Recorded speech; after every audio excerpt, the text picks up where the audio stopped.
8 ವರ್ಷದ ಬಾಲಕಿ ದಿವ್ಯಾ ಮೇಲಿನ ಅತ್ಯಾಚಾರ ಪ್ರಕರಣ ಖಂಡಿಸಿ ಎಬಿವಿಪಿ ನೇತೃತ್ವದಲ್ಲಿ ನಾವುಂದ ಕಾಲೇಜು ವಿದ್ಯಾರ್ಥಿಗಳು ಪ್ರತಿಭಟನೆ ನಡೆಸಿದ್ರು. Navunda Richard Almeida memorial PU college ಹಾಗೂ ನಾವುಂದ ಸರ್ಕಾರಿ ಪಿಯು ಕಾಲೇಜು ವಿದ್ಯಾರ್ಥಿಗಳು ತರಗತಿ ಬಹಿಷ್ಕರಿಸಿ ಪ್ರತಿಭಟನೆ ನಡೆಸಿದ್ರು.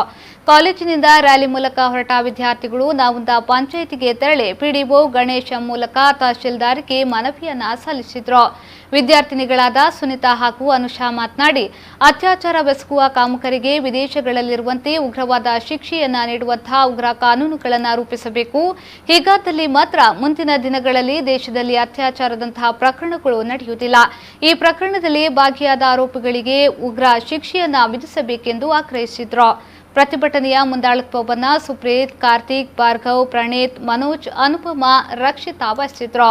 ಈ ಸಂದರ್ಭ ಪರಮೇಶ್ವರ್ ಗುನಗ, ಪಿಎಸ್ಐ ತಿಮೇಶ್ ಬಿಎನ್ ಬಂದೋಬಸ್ತನ್ನ ಏರ್ಪಡಿಸಿದ್ರು.